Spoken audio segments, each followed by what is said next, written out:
Hi everyone, my name is Melvin Laux, and today I would like to present to you our work grasping 3D deformable objects via reinforcement learning, a benchmark and evaluation. Manipulation of deformable objects is an important skill for robots in a large variety of real-world tasks, including human interaction, assistive robotics, or food harvesting or processing.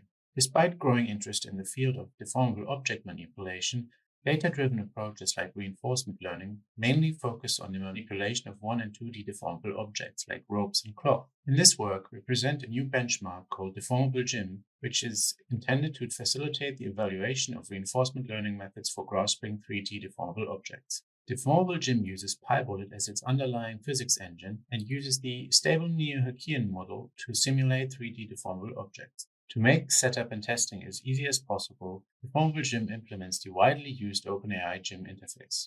DeformableGym contains a collection of grasping benchmarks for deformable objects. To build a DeformableGym environment, you can choose a robot configuration, an object to grasp, and a control approach.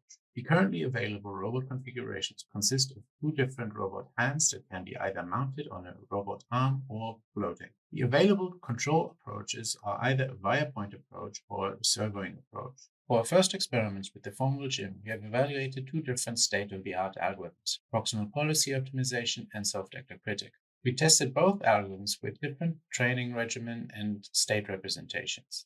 The tested training regimen consisted of either a fixed initial position, a randomized initial position, or an initial position that was chosen by an adversary policy.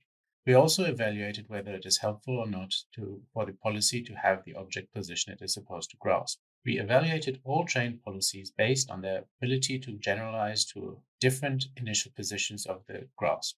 That's all. Thank you for your attention. Hopefully I'll see you during the poster session.